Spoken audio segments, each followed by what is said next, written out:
Hello everyone, how you doing? Hope you're having a great new year so far. 2022 just started. Welcome to another video of Demoscene related content. This is the Demoscene report of the month of December 2021. Supposedly will be an ongoing series. Don't forget to like, subscribe, all that jazz to support this content. I'm going to go through all of the news items and releases that happened on the month, and hopefully that will be a good summary for the people who haven't really been following the demo scene that closely. This will give you a good heads up what's worth checking out and what doesn't really interest you that much. Anyways, let's get right into it, starting with the demo parties that occurred in December 2021. If you go to demoparty.net, you have a good listing there of stuff. There's still some stuff that happened in late November, which I will still cover a little bit about, even though I mentioned already on the previous video, but they will overlap a little bit with December. X Party, which is the main demo party for the Commodore 64 scene, was postponed. They wanted to have it physically. Since it didn't happen physically, they decided to cancel it completely. In replacement of that, some of the C64 seniors organized Transmission 64, the fall edition, because they already had organized a Transmission 64 earlier this year. Another party that had a lot of interesting releases was mostly focused on the Atari was Silly Venture 2021 Winter. Again, Silly Venture already happened this year, so this is the second edition that happens this year, also physically. But they had an online stream as well. This happened in Poland. Then TokyoDemoFest happened in Japan. Online only, was coupled together with SIGGRAPH, but they had a really cool show.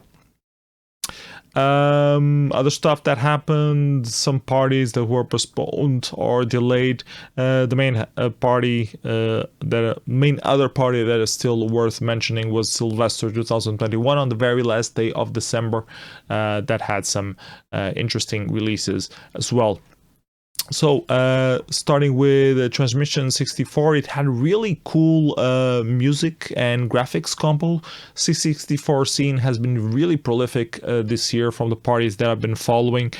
Really a lot of good music being released on the music compos, really a lot of good graphics, especially the graphics. It's been like every single compo that's been having the C64 graphics involved. It's just mind-blowing. A lot of very good activity on the C64 graphics competition, so you should definitely check those out if you're interested in the Commodore 64. They didn't have that many entries. The main one that won was somewhat decent, Submerged by Hoaxers and Rat Designs. Not totally my cup of tea, but it was cute. It used the Submerged theme, and I think it's worth checking out if you like Commodore 64, so please do check it out. They had a few other releases as well, as you can quickly see. If you go to CSTB, it has a more complete listing of all the stuff that was released. But yeah, it was nice, really a nice small little demo party. Another party that I checked out the releases from was Silly Ventures, mostly focused on the Atari scene, but all of the Ataris. So they have compos for the Atari ST, the Atari XL, the Atari STe, the Atari Jaguar, the Atari Lynx. A lot of different stuff. A few demos that I would like to highlight. Covidemo by altair won the Atari XL demo compo. Then Little ME demo by Overlanders won the Atari ST compo. A couple 4Ks by Oxygene, which have been really prolific. They sort of reformed and they observed a few active elements, and they've been doing a really cool stuff. One of these was this 4K SOS, where they had the shader bulb limit being broken inside 4K. Leonard strikes again. I think the original record was already from him, or he was the standing owner of the record right now. I remember this particular record went back and forth quite a few times. They did another 4K, which was also very interesting. 4K mod. They had a mod playing routine, playing in 4K. And they managed to crunch it down because they ported Crinkler to the Atari ST, and also I think there was some involvement of Forklang into the Atari ST, and this was like the merge of all of that. Virgil doing music and the soft synth, Leonard doing the code, and Dan also doing some synth code. Really impressive stuff, especially if you know the Atari STe limitations. Really cool. Highly recommend it. Silvester is not only focused on the Atari, they have a few other platforms available. I think they have compos for Commodore 64 and the ZX Spectrum. This was the demo that won the ZX Spectrum. It's called Possible by a few Polish seniors. And the main highlight from this one is that it's really cool to see a Polish Spectrum Demoscene also doing stuff. So Spectrum Demoscene is usually dominated by Russians and people from the United Kingdom, so it's really cool to see other active Spectrum activity happening. They also had some productions for the Atari Jaguar and for the Atari Lynx, so do check them out if you are interested in that. They are both listed here. So yeah, that was Silvester happening from 9 to 12 of December. On the same weekend in Japan, in collaboration with some French people who helped organizing it, we had TokyoDemoFest. It was really cool. I helped them doing some English casting for their shader showdowns. You can see the results and the series on livecodedemozu.org. They also had a seminar on shader coding. I'm not sure if it's Japanese only or not. I didn't see it myself, but it's worth checking out if it's in English. I think it might be in English. They also had a shader jam session where they had the DJ Luguber playing the DJ set and Flopine doing some visuals for it, and the shader showdown that I mentioned with a lot of cool, completely everything 100% Japanese, 8 Japanese shader coders showing their chops, and Japanese people do know how to code their shaders, so I'm really looking forward to seeing more of them participate in the European shader showdowns and shader royales that we had and will still have. So a lot of cool stuff. Do recommend checking out the videos for all of this. Was really intense and a lot of out of the box ideas that aren't the usual remarching stuff that you usually see in shader showdowns. As it comes to productions, there were also quite a few at TokyoDemoFest. The main one is Domain by Observer. Really awesome 64K in JavaScript, really tight visuals and music. Totally loved it. One of the best productions of the year for me so far. So yeah, can't say enough good things about it. Do recommend you checking it out. In second place came Amber Sequence by LJ and Virgil, the good old 4K winning tag team. Really good, really solid. I have no clue how this is coded. It looks great. So yeah, do check it out. They had some releases for some strange platforms as well, or not as standard platforms. Something for the Sharp MZ won the Wild Demo Compo, Santaz Triptro by Uprough and Flush, and then we had 3D Intro by Optimus and Ham that got second place on the same compo, but got a lot better ratings on Puet. That can be for a number of reasons, but I think people really enjoy seeing someone doing something for the 3DO. If you don't know what the 3DO is, I can't help you because I really don't know much about it either. Moving on, for the other demo party that happened in December, we had the Silvester, which just happened yesterday. It's pretty much a day and a half of stuff. They had compos, they had a shader jam session, they had a DJ. The compos were pretty good and they were very kid friendly because it happened earlier in the night, so you could still go out and do New Year celebration stuff if that was your thing. A couple releases that I wanted to highlight from that. First one is Spaceman by Tobac, which won the fantasy competition for the TIC 80. Really cool demo. I really enjoyed watching it. Very funny and was really cool. In second place was Duck Jam as an invitation for the Love Bite 2022. I had this awesome idea doing Love Bite Battlegrounds that someone should do like a demo pack of all the duck effects that have been coded during the party, because one of the themes on the shader battle jam things that occurred during Love Bite was the duck keyword, and a lot of people prepared some stuff for the duck, but only 2 people ended up participating on the main duck, but other people ended up releasing their duck jams. They coded at the same time that the battle was happening. They coded their version and then shared on the server, on Discord server. So there were like 4 or 5 different versions of a jam session of coding stuff with the keyword of duck.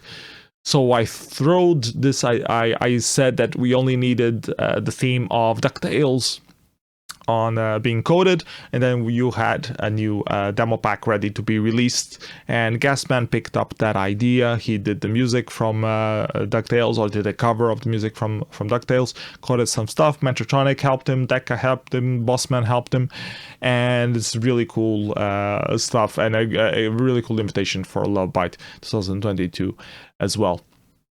There were some PC demo compo. There was a PC demo compo as well. The second place entry was 1 Chillion Dots by Rebels, which really looked quite interesting. Sort of voxel sort of thing. Looked weird but good at the same time. So completely killed the encoder. So it's really worth checking out the actual executable running on your computer if you have a graphics card that can do RTX stuff. I think it won't work on mine. I have yet to test it. I only saw the video, but I'll try to check it out. And on first place was Synthvester by Bitbenders. They did this 80s retrowave synthwave tribute sort of demo in a few days. I think it turned out really good. I've been somewhat of a critic of Bitbenders in the past for doing stuff that didn't quite match between the visuals and the music. This one completely matched very well.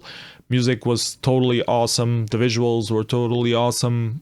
I think this was a great synthwave demo in that popularized 80s style that people have been glorifying so much on, as they have specific music genres and stuff for that. Other stuff also happened outside demo party compos on December 2021. First stuff that I wanted to mention is the scene.world podcasts. They're usually focused around Commodore 64 stuff, but they also bridge other retro computing things. They had a couple episodes during this month of December that focused around the Amiga, interviews with the creators of the Vampire cards and upcoming A500 Mini. So if you're interested in Amiga retro computing stuff, this might be interesting for you to check out. And talking about Demoscene Podcasts, we have to talk about Zine, the radio show. About a year ago, it was resurrected by Garguy and Gloom, a new production team, but using the hosts from the previous version of Zine, the radio show. And after this 1 year has been gone, they are passing the torch to another production team. The hosts will remain the same, but the team behind it will change hands. But hopefully the content will remain interesting. For the last editions, the podcast has been quite interesting, at least in my humble opinion. The interview with Ferris and the interview with IQ were both really interesting episodes. And this last one, talking about the whole reason behind the resurrection of Zine and the passing the torch now of what will happen to Zine in the year 2022. It's also worth checking out. And yeah, hope you enjoy. Another interesting stuff that came out and relates to Diskmag scene is the Diskmag Onlification project, bringing Diskmags online, mostly done by Conspiracy, or done by Conspiracy. I don't know why I said mostly. They are aiming to put the issues of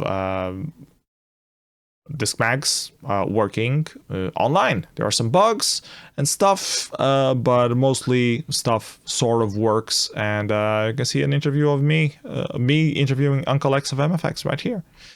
So yeah, interesting project being spearheaded by Conspiracy, and they already have quite a few demo Diskmags included, and a few more planned to come. Bugs are there, but you know, the idea is what matters at this point, and they're doing some interesting advances. Another thing that got released was the Demovibes number 13, mixed by Air2K, the second mixed by Air2K that's been coming out, and a very long track list of mostly modern demos, mixed with some a bit older, but mostly last decade, which is good. Mostly good because Demovibes has been somewhat silent for a while, so it's good that these new mixes pick up the void in years that was left in the Demovibes series. So yeah, go check it out as well. Another piece of news that came out is a new version of OpenMPT. General bug fixes all around. You can check all the listing of all the features here. But yeah, worth noticing that it came out so you can update your system. Demoparty.net also got an update. You can now edit some. It already had a cosmetic update, and now they are starting to re-add all the features that it was lacking, like being able to edit information on parties and stuff like that. A lot of quality of life stuff for party organizers, mostly to be able to change their information. Another interesting release that came out was Wrath of the Demon. A cracktro to the game Wrath of the Demon was being developed by Stingray for over 15 years on and off. It was apparently hard to crack, and they had a lot of problems containing it in memory. It was 4 disks completely packed with stuff.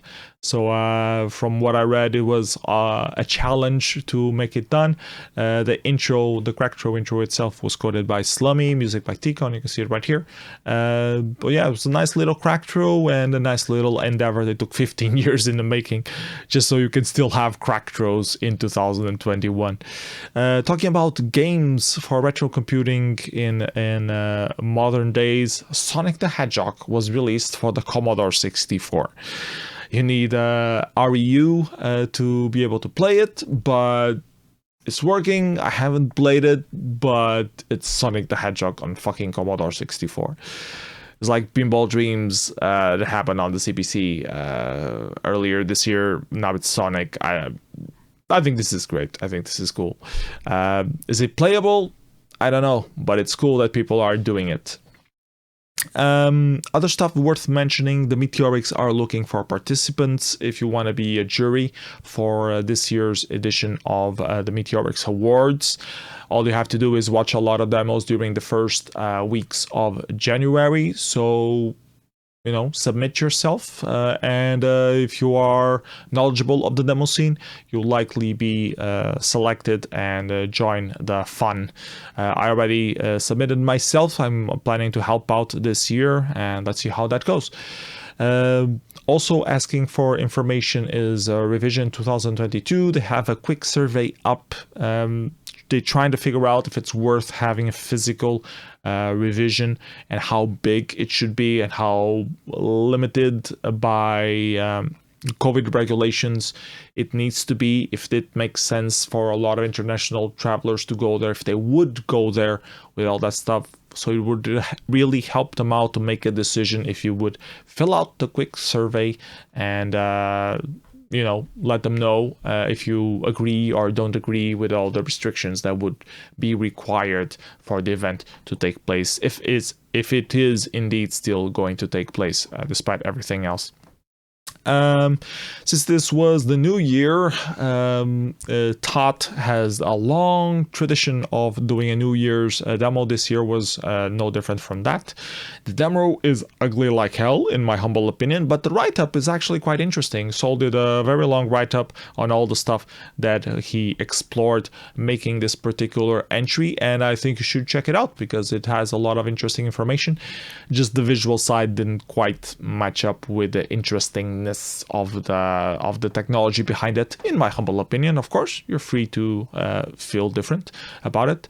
Another thing that I wanted to mention on this video was the Nano Awards. The nominees were being gathered throughout the different through this last month of December.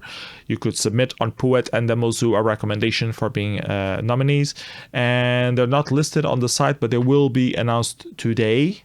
But SuperRogue already passed me the list of the nominees, so I'm going to list them to you, and hopefully by the time you see this video, this website for the Nano Awards will already be updated, and you have like a video showcasing all of the different nominees. Anyways, for the old school, we have nominated Quarter Express by Illuminate for the Atari, Gleased by BFox for the ZX Spectrum, Metro by Zine of Agenda for the Atari, and Wi-Fi Video RAM Filler by Busy, and the last nominee, Sapere Adude by Illuminate for the Commodore 64. This is for the old school category.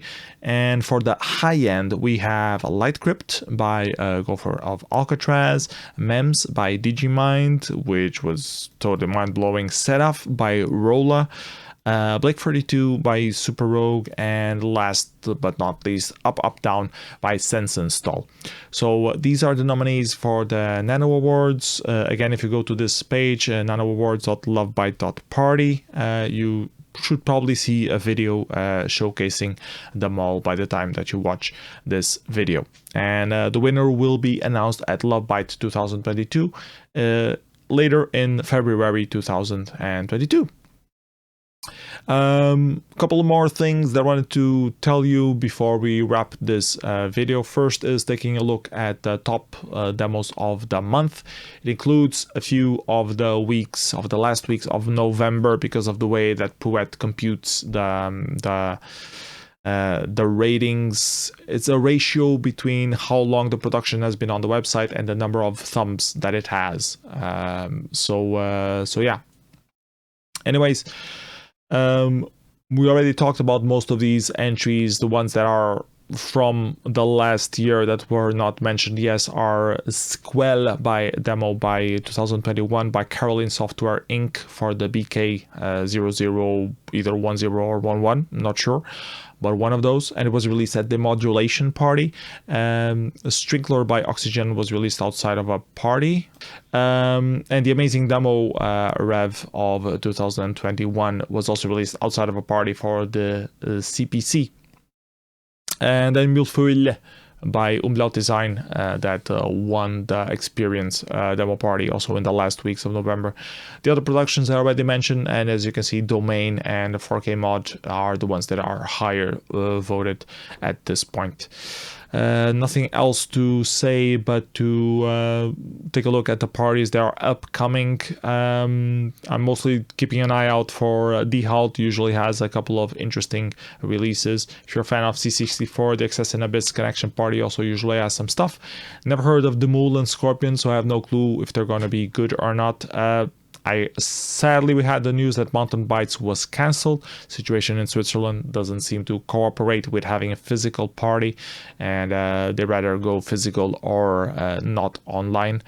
Going online will be Lovebite for the second year in a row, will be 11 and 13 of February, so you have about a month to do the best size coding intro that you can do. They have a lot of different categories, everything for a bite-sized stuff. They have graphics composed 16 by 16 pixels only, byte beat music, and a lot of different categories for bite-sized coding. 64 bytes, 128 bytes, 256 bytes.